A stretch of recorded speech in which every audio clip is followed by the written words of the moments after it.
I'm loud in your ears. You're loud in my ears. It's very nice. Not in like a weird way or anything, just it's nice. I was gonna say. I mean, we could make it weird. That's fine. We could, but we also don't need to. You are very right. Very, very right. Do you... Okay. Say hi. Hi, Sam. Hi. It's the Moreland champ if you want. There's like 36 seconds left. Oh, I'm not even in the game yet. Oh, okay. I don't know if Twitch can get you for drinking alcohol. I don't know. So, because I was paranoid, I have a wine cooler with me. It's out of the frame. But because I was paranoid, I went and I got myself a glass of water as well.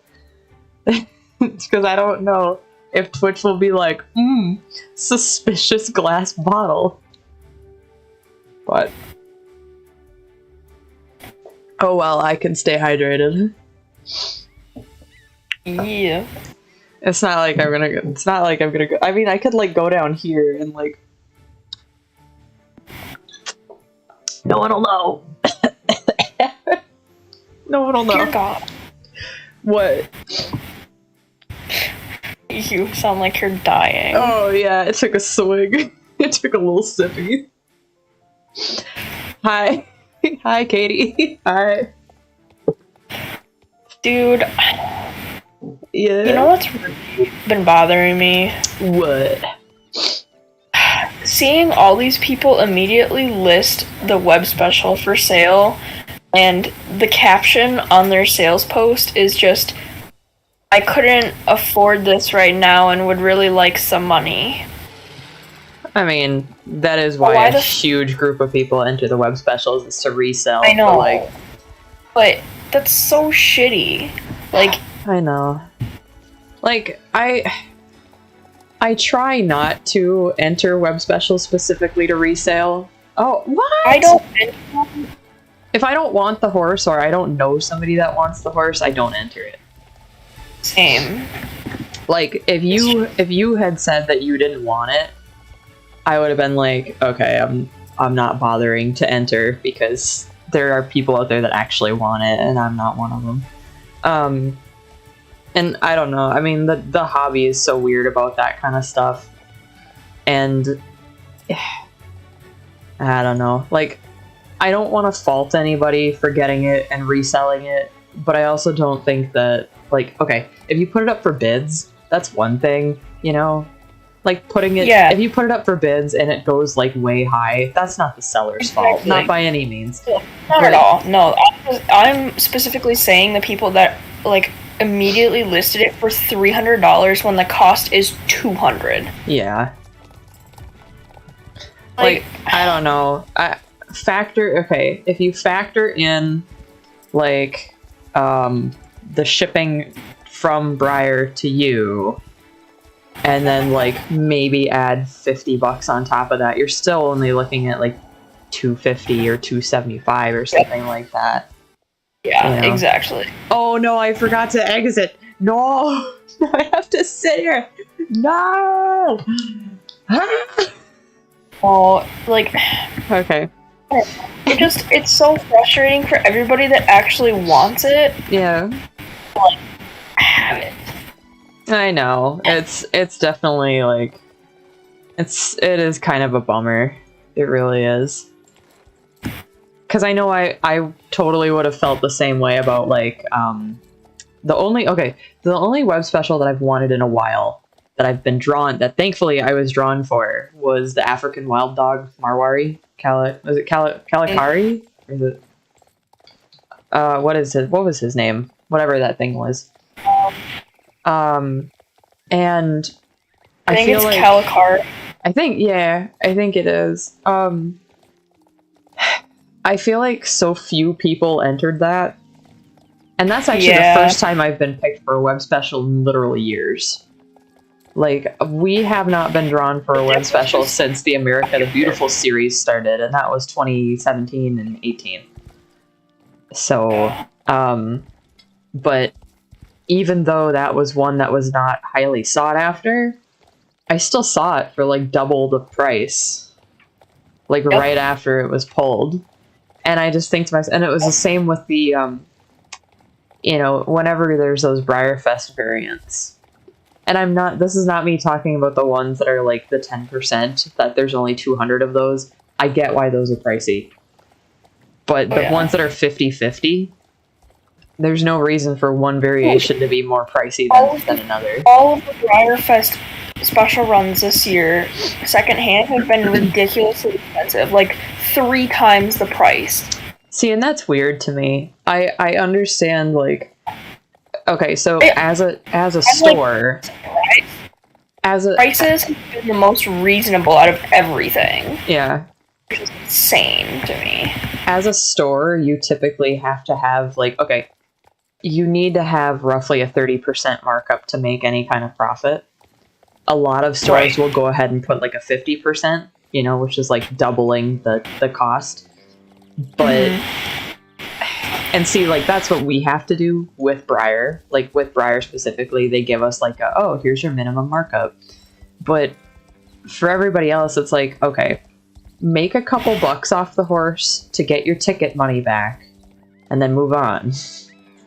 Like, you don't have, okay, so if the tickets for Briarfest were $85, let's kind of figure this out. So the tickets for Briarfest are $85.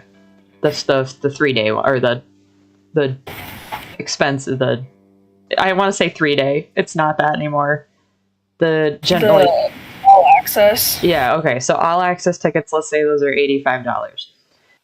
Briar claims that the Brevor 54 is $50 value. All right, so minus 50. That's $35. I think it's, let's say, it's probably, to get into the horse park, $10 or $15 for the day. So let's say $10 for the day, and that's 3 days, so that's $30 right there. So you have $5 out of your ticket price that you could tack on to the model if you wanted to. And then I know this year they did charge sales tax and everything, so figure that in.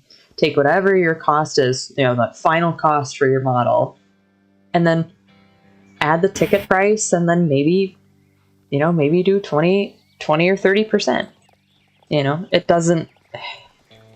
doesn't have to be ridiculous, but then I also think about the people that are selling on eBay, and the eBay fees are ridiculous.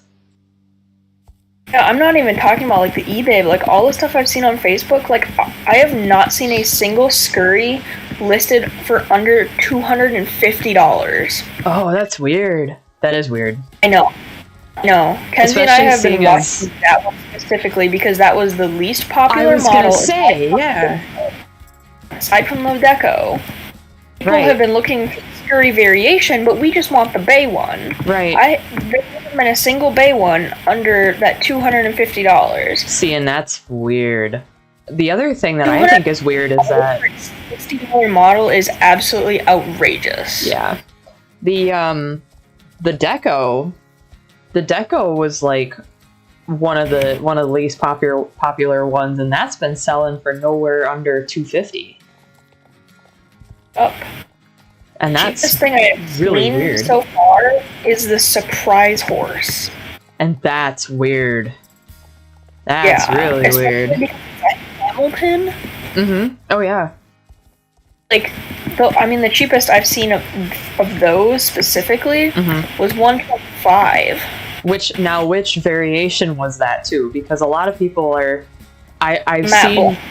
Okay, because I've seen really weird things this year with the surprise variations. Because the one that I've seen going for the least typically is that Rowan Sabino one, the frame one, whatever that is, and the Chestnut,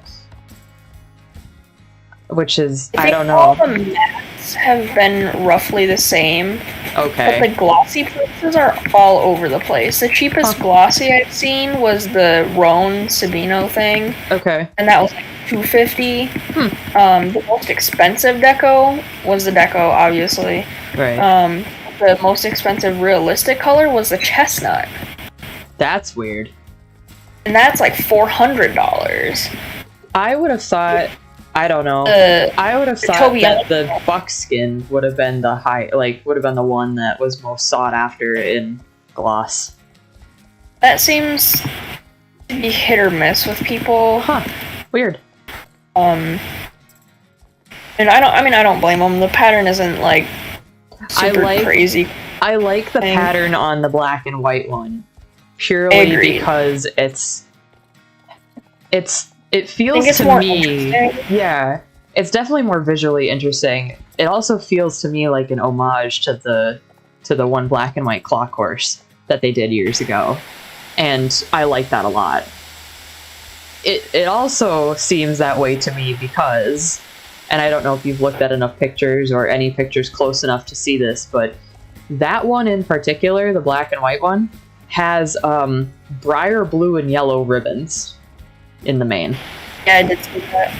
And I really liked that. I thought that was a really cool touch. I don't know what the ribbon colors are on the other ones, but that one definitely I was like, whoa, that's fun. The black and white Pinto has been sticking right around $350 for the glossy. And that one had what, 600 gloss or something like that? I mean, that's they all had 375 gloss. Okay. It was the deco, I think, was a 600 gloss or whatever. Okay, I get. You know, I guess that's not bad for like a surprise glossy because I've definitely seen surprise glossies go that high.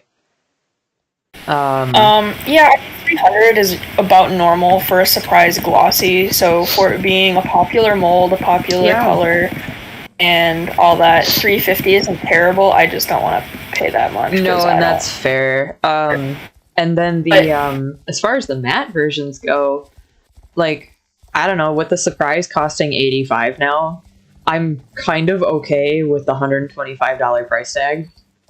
Like, yeah, that $125 doesn't feel too bad. That's only like $40 okay. Yeah, well, yeah, exactly.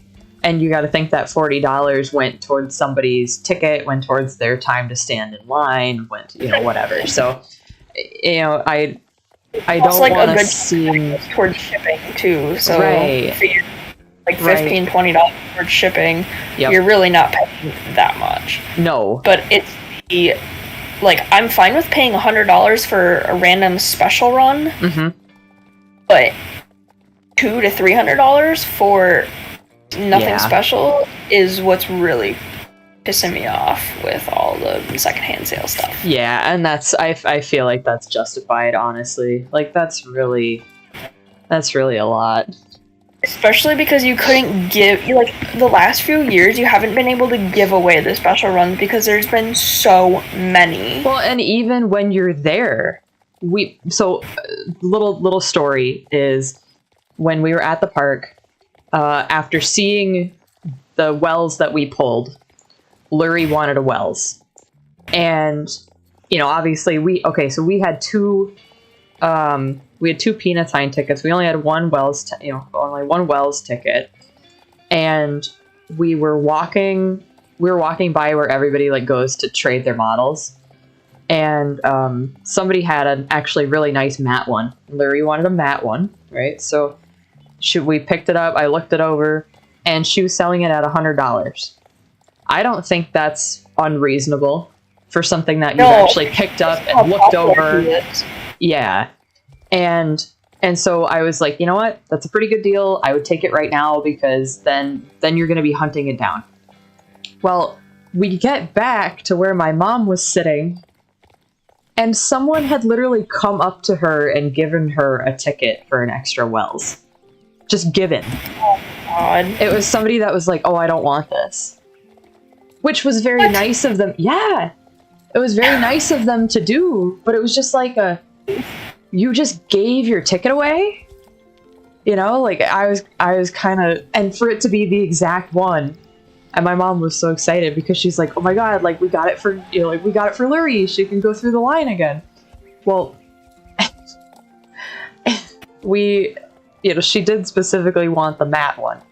Well, we had pulled a gloss. She went and bought a matte one. So when we went through the line the next time, we thought we had gotten another matte one. I swear to God, I looked at the package, Luri looked at the package, Jocelyn looked at the package, and we were all like, yep, it's matte. We get back to the hotel, I pull the thing out of its packing, and nope, it's gloss. So, she decided, like, after looking them all over, she was like, oh, I'll take one of the gloss ones then. So I have my mom has a gloss one, Luri now has a gloss one, and now we have the matte one to sell. You know, but I just thought it was funny that we got into a situation where we're at the park, and I'm like, okay, go ahead and buy the special run. You're not going to find it anywhere else. And then we're literally given a ticket. I'm like, what are the odds, you know? Yep. That was kind of how trading for the surprise horse went, too, because, you know, we pulled the Roan Sabino thing, which probably is my least favorite out of all of them, but I still don't think it's bad, right? But I just, knowing that there was a black and white one. Oh, do you think the gray is your least favorite one? Yeah, because the eyes are just black. Oh, okay. I think the gray and the Sabino are kind of tied for me. I don't know. Like, the Sabino was actually very pretty. I like how pearly it is when you actually look at it. It's very, very nice. I don't it's very think pearly. It's ugly. They're just like not my thing. Right, exactly. But the gray, I don't like how the dapples on the belly turned out. I don't like that big dark spot on the barrel. So that's why I wouldn't go for the gray. But it did gloss up very nice. But yeah, when I pulled that and then I realized there was a black and white one, I was thinking to myself, I'm like, oh my god, the black one's gonna be super popular. I am never gonna be able to trade this thing. And I went to one person and I was like, hey, you know, would you trade? And he was like, no, I already got that one. I'm like, oh, okay. And then I see somebody holding one up. You know how people just like stand outside the line and they just hold the horse up? Yeah. There was a group of like, it must have been a girl and her boyfriend, and they were like, they had a bunch of surprise horses and they were holding a whole bunch of them in the air. And I was like, oh my god, there's a black and white one, and they don't have the Sabino. Now's my chance. And they straight up, they were like, oh yeah, even trade. Perfect, that's fine. And it made my day. Dude, I can't believe how many people pulled a full set of glossies. I know. Well, some people, okay, so the couple people that I ran into that actually did come home with a full set of the surprise, glossy or matte or whatever, they sat on the lawn and they had all their surprise horses out in front of them, and they just kept trading and trading and trading and trading until they had snagged everything they wanted. That is some dedication. Well, what the couple posts I had seen said that they pulled those all glossy. Okay, that's cool The though. whole set. That is honestly, like, that's really cool. get some of your luck, Jesus fucking Christ. Oh, I know. Like we were hoping that the Luri licking luck would carry us through. And I mean, it got us 2 glossy wells, but yeah, and the Bay Scurry, because that was a 50-50 run. Yeah. I would have been exceptionally pissed if I got a Cremello. But I will say that was probably an easy trade. Like, some people really wanted the Cremello. Yeah. And some people really, really wanted the Bay.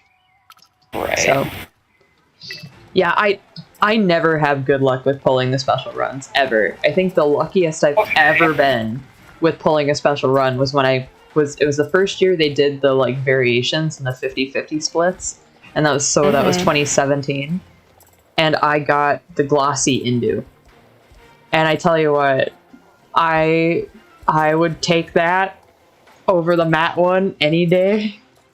I agree. If that would have been only matte, you know, or like, oh god, I don't think I would have bought that horse. Sometimes I'm not a huge gloss person. I'm really not, but some colors desperately need it. And in my opinion, it's always dapple grays. Give me a dapple gray and gloss any day. Whether it's dark or light, it doesn't matter. Dapple grays need the gloss. They have to have the sauce. Do you feel me? Like,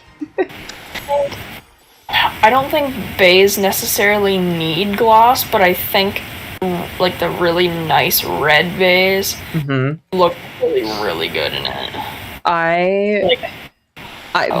There were certain colors that I would always tell people to gloss when I worked at Stone, and the grays, like, you know, okay, so if somebody like got a best offer and they would ask your opinion, like I would get asked a lot, like, oh hey, what finish should I get it in, when I was responding to those emails, you know, and because the finish is an extra charge, sometimes I would, you know, I want to be honest with people. I don't always want to say, oh yeah, get it in gloss because then I can charge you more. No, it's okay. These specific people, like Cheryl's dapple grays, Caroline's dapple grays, gloss them. Black, don't ever gloss a black horse. Chestnut, no. Bay, yeah, like, so for some artists it would be yes, and for some artists it would be no. Like when Audrey was painting there, Audrey base coats her bays with gold, like I do, and I would not hesitate to gloss a bay that Audrey had done, because then that gold color, it gets really, it really shines through, and you can see all the sparkles in it, and it's just gorgeous. But yeah, there's some colors that you just do not gloss. Anything chestnut and gloss looks like a Cheeto. It's really, ugh. Although, dark chestnut and gloss, Redmond, like I have Redmond, and I think that's one of my favorite Bristols so far, other than the Best Customs one I can't afford. I think that's because he's more red. Yes. Just because he's like not orange, he's not, red. Exactly. He's not orange at all. He really is. He's like red and then shaded with brown. And yeah, when you get him under the right light, he almost looks like a glass of red wine. And I think that's really like that's just a really pretty color. I'm trying to think of any other horses that make me eat my words like that. Lafayette is a good example of black and gloss.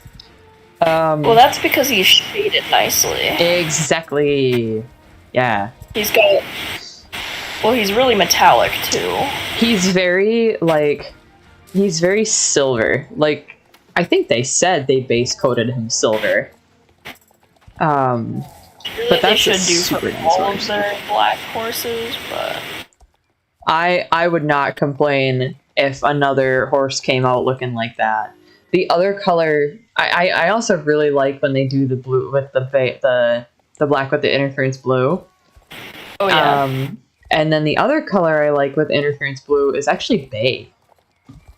Yeah. Bay with interference blue, like brass hat. I think that's the only time they've ever done that. And I love how that turned out. And I love it so much that I do it on all my bays now. 1 or 2 layers of interference blue, that's all you need. That's all you need. It's just a little cherry on top, you know. Yeah. Remember, Bolero might have interference blue? No, he don't. No? No, he don't. He is that really, like, red wine bay color, though. Oh, yeah, he's so nice. For whatever reason, I thought I remember his tail and his mane being, like, kind of sparkly. No, mine's pretty flat black. It does, because of how Raven sculpts hair, though, it does catch the light very nicely.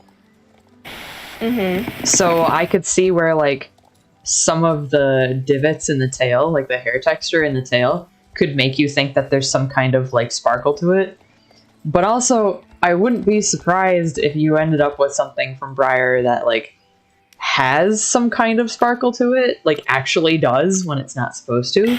Because I had a Voyeur that was, like, base coated in gold. It was really How have they done those weird split ups before with stuff? Like the Quins that were some were chalky and some were just regular. Yeah. Like all weird sometimes. Mm-hmm. Get back in your stalls. What horse do I want to ride? I switched back to my Appy, and then I happened to find out that today's Horses of Jorvik race is for Appies. It's for Appies, the Gen 2 Mustang, and Tennessee Walkers. And then the Baroness's Champ is in 5 minutes, so I'm probably gonna head over there. I don't think I'm gonna stream too long tonight, seeing as it is one of those days where there's, like, not much to do. Yeah. I do have to figure out, though, and I'll let everybody in the group chat know, because, like, Lurie's birthday's on the 5th, my birthday's on the 7th, and then when's Kenzie's? She's, like, in the teens, right? Yeah. I want to say she's the 17th. I thought she was the 17th or the 12th. I'm looking. Okay. Because fair season is gonna start, and I'm gonna be not 16th. here. Okay. We were close. Very close. Yeah. So I'd like to stream next Wednesday when the Mustangs come out and have a little mini birthday party for the three of us. But I don't know when I'm going to be done setting up at the fairgrounds. So, like, It might be late. Not, like, ridiculously late, but it might be, like, 9 instead of 8. You know? Which would probably be okay with everybody. Because then I don't start work the next day until 10 a.m., so I'd probably be okay. But yeah, it would... Just for everybody listening, if you plan on tuning in next week, and I'm going to talk about this with the group, and I'll post something about it if this is what we actually plan to do, but yeah, it would be nice to be able to stream Wednesday with the Mustangs coming out, but it might be bumped back like an hour. So just stay tuned. I'll figure it out, and I'll let everybody know. Oh god, I was heading to the champ. Why did I turn the wrong way? Oh my god. You know how, like, the running joke in town is just that every time there's construction somewhere, everybody's like, it's the Olive Garden. Yeah. Yeah. Yeah, I have heard about that, yeah. That one Italian restaurant in Marquette has been sold or whatever, and everybody like, well, that wouldn't be too hard to just repaint and call Olive Garden. And I just realized that my Tennessee Walker's name is Olive Garden.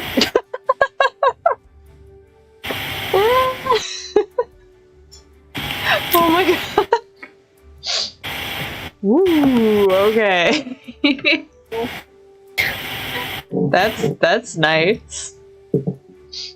That's great, Courtney. That's real great. That's real good. Oh my god. Why would you name a horse Olive Garden? I don't know. Oh my god. Oh my god. Do you really think I have the answer to that question? No. No, I really don't. No. I don't know what tack to put on this thing, though. On the Walker? Well, if it's Olive Garden, it has to be green. Green and purple. Oh, so okay. Let me run this past you and everybody in the chat, because I am brainstorming Halloween things. I don't think budget wise I can do a mystery full set, but I can still do some single designs for stickers. I have the one that I've shown you, and then I took a field trip to Michael's yesterday, and I looked at all the Halloween stuff to figure out what's trending right now as far as Halloween stuff. And they had a whole section that just fascinated me because it was all like pinks and purples and butterflies and flowers all mixed with like bones. Like really, really nicely detailed skulls and snakes and like rib cages. And I'm like, this is super cool. And they also had a bunch of like cool terrariums, like bell jars with specimens in them, and then the flowers.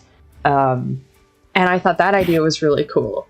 So I've been kind of plunking away at a horse skull in a bell jar with like some flowers and butterflies. And it's turning out really fun. And then my thought was I could actually make it a clear sticker so that the jar looked like it was glass, you know, that you could put it on top of anything and it would look like you could see through. So that one's fun. I like it as a concept, and I've been working on it. It's just one of those that there's some stuff that's so detailed that my brain did not have the energy to devote to doing that today, like the flowers. You know, I'm like, oh god, I think I've got some blobs in there right now. But that one's really fun, and it looks like you guys in the chat like that too. Okay, that's good for me to know. You know, I like you guys that hang out regularly. I really like getting feedback from everybody. It helps me a lot, honestly. Like, I workshop stuff in our group chat all the time. My friends know that, like, sometimes I'll just get a random text from me that's like, hey, I have gone blind to everything wrong with this piece. Can you look at it for me and tell me what it needs? Like, that's just a regular occurrence. So having some back and forth with everybody and getting opinions is like something I really love doing.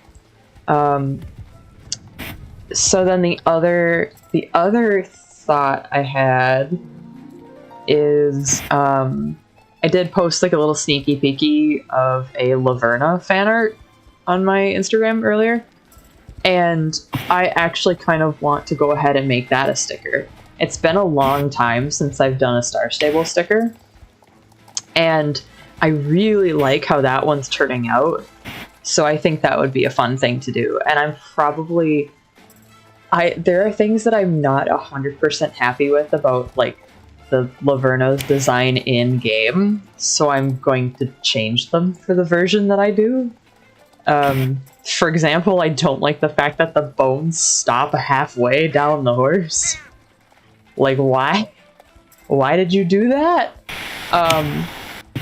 So that it'll just be a full skeleton over the top. I think that's the plan. And then instead of putting the symbol on her back end like they have, I think I might try and etch it into the bones.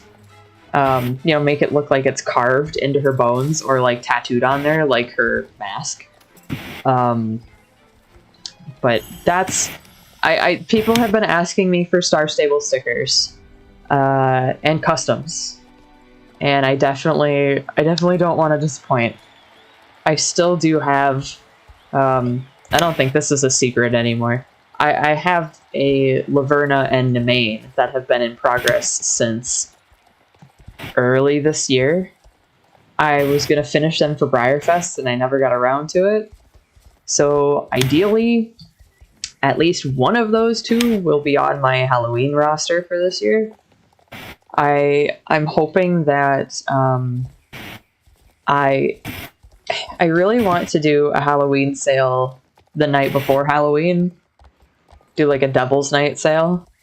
I have a bunch of ideas for that as far as customs I want to work on. I know, Courtney, I've talked to you about that. So I think that'll be after fair season. That's when I'm gonna like buckle down and start working on at least those. But as far as the stickers go, that's the stuff that I have to work on now while I have the time. Because once I start painting, that's like all I'm gonna do is paint. Yeah. Oh, thank you, Katie. She said, I feel like Halloween is your strongest inspiration and creative time, so I know you have a lot of awesome stuff. I love doing, like, creepy aesthetic stuff. And just, like, weird shit. Just weird shit. I'm not a sculptor, though, so that's, like, my ideas can only go so far. I want to do a Maniac custom. I have the body for it. Ideally, if I were a customizer, I'd crack that mouth open and I'd give her that like demonic laugh, you know, like that demonic, like, oh, the teeth out and everything. But I'm not a sculptor. So just like Mare-Do-Well, you're going to get a nice standard paint job from me. But I want to make it like, I always like to make things very saturated and fun. So we'll see how that turns out. But yeah, no, Halloween is it's what I really, really enjoy doing. Moonlight Madness for Stone was some of the most fun that I've ever had designing models, especially because I was kind of like between that and Classic Lit. But with the Halloween stuff, instead of it being super duper family friendly, like it seems like some of Briar's Halloween stuff, they kind of teeter back and forth between this is super catered to adults and this is super catered to kids. And I understand why, because like that's their market. But as far as like when I was doing Halloween stuff for Stone, it was just kind of like, okay, I'm gonna have at it. And then we'll get together and like workshop it.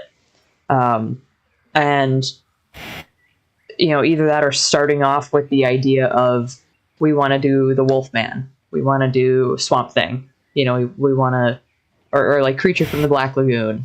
We want to do a vampire, you know, and having that baseline concept to go off of and try to turn it into a model.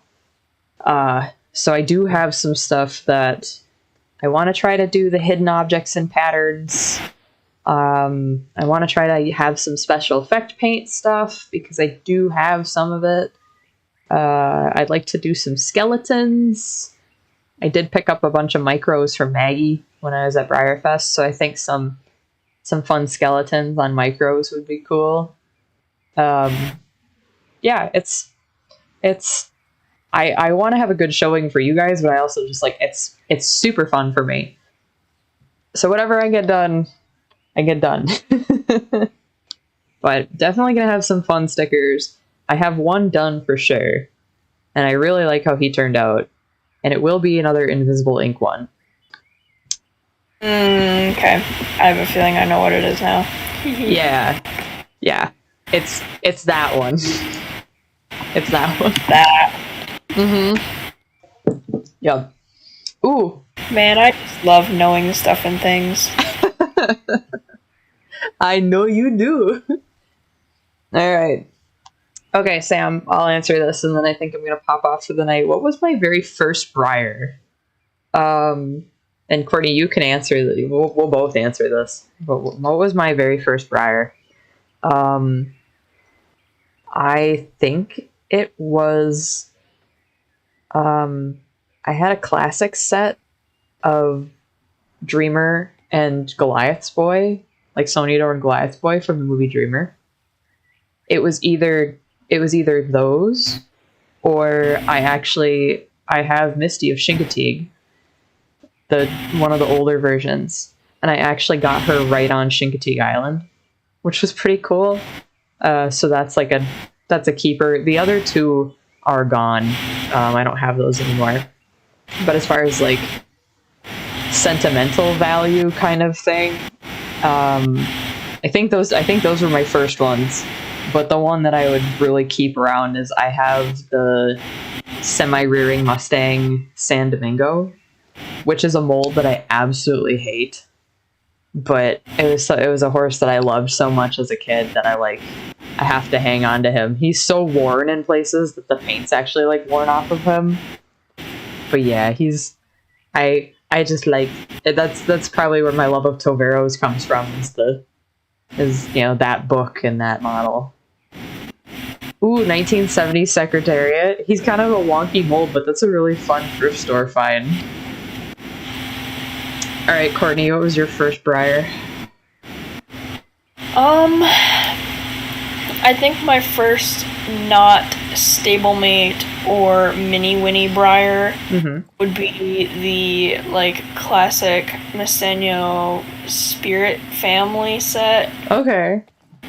Which I bought that again later on after I'd actually really got into collecting, because I was like, this would be adorable.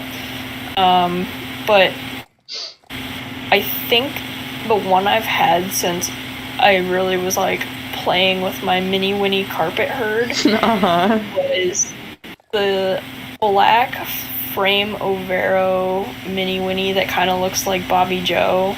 Oh, That was in my that's the only model that has survived my childhood. That was the only one that survived. Oh my god. No, that's great. And that one survived all the different moves and stuff, because I moved around a lot. I love that so much. Oh, that's good. All right, guys. So I think I'm gonna end stream here. I'm hoping that we'll be back next week on the 9th for the Mustangs. Probably going to be an hour later. I will definitely let you all know about that on Instagram, so keep an eye out. But in the meantime, I have been posting videos lately, which is wild, right? I had a Cancion unboxing go up last week, and then this week I actually did an unboxing of Mojave. I have Briarfest stuff that I haven't edited yet, so I have to do that. So there is definitely going to be content coming out, so please go check that out. I really appreciate it. But don't you have your video too? Do I have what? Your Bravor 54 video. So, okay. So,